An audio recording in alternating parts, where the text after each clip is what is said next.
ସାଧାରଣ ନିର୍ବାଚନ ସମୟରେ ଭାରତ ଉପରକୁ ଆକ୍ରମଣ ପାଇଁ ଯୋଜନା ଚଳାଇଛି ପାକ୍। ଗୋଇନ୍ଦା ରିପୋର୍ଟରୁ ଏହା ହେଲା ଖୁଲାସା। ତେବେ ଯଦି ଏଭଳି ଭିଡ଼ିଓ ସବୁବେଳେ ଦେଖିବାକୁ ଚାହୁଁଛନ୍ତି, ଚ୍ୟାନେଲକୁ ସବସ୍କ୍ରାଇବ୍ କରିନିଅନ୍ତୁ ଏବଂ ପାଖରେ ଥିବା ବେଲ୍ ଆଇକନ୍କୁ ଦବାଇ ଦିଅନ୍ତୁ। ଯେଉଁ ସମୟରେ ଭାରତରେ ସାଧାରଣ ନିର୍ବାଚନ ଚାଲିଥିବ, ସେହି ସମୟରେ ପଡ଼ୋଶୀ ଦେଶ ପାକିସ୍ତାନ ତରଫରୁ ଏକ ବଡ଼ ଯୁଦ୍ଧ ହୋଇପାରେ।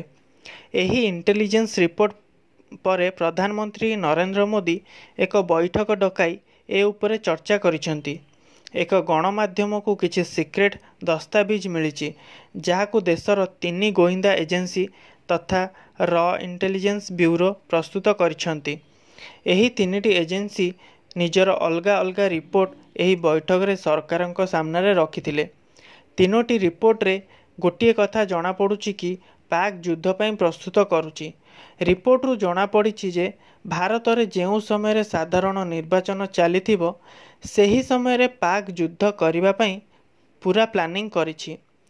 ବୈଠକରେ ପ୍ରଧାନମନ୍ତ୍ରୀଙ୍କ ସମେତ ସ୍ଥଳ ସେନା ମୁଖ୍ୟ ବିପିନ ରାୱତ, ବାୟୁସେନା ମୁଖ୍ୟ ବିଏସ୍ ସୁନୀଲ ଲାମ୍ବା ଏବଂ ଦେଶର ରାଷ୍ଟ୍ର ସୁରକ୍ଷା ପରାମର୍ଶଦାତା ଅଜିତ ଡୋଭାଲ ବୈଠକରେ ବସିଥିଲେ।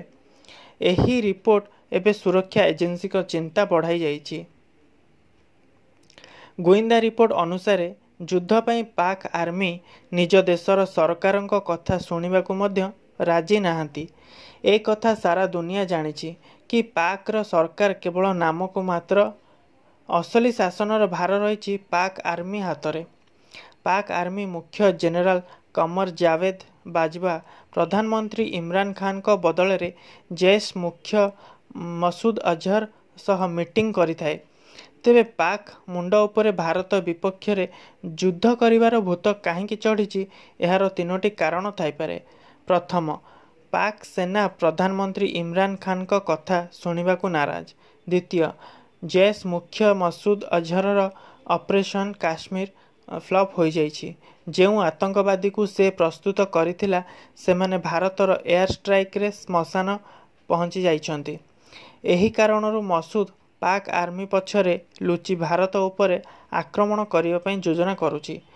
ଏବଂ ତୃତୀୟଟି, ଆଇଏସ୍ ଏବଂ ଜୈଶ ମହମ୍ମଦ ଭିତରେ ଚାଲିଥିବା କନ୍ଦଳ ଭିତରେ ଆଇଏସ୍ ଚାହୁଁଛି ଯେ ଅପରେସନ କାଶ୍ମୀରର ଦାୟିତ୍ୱ ତାକୁ ମିଳୁ।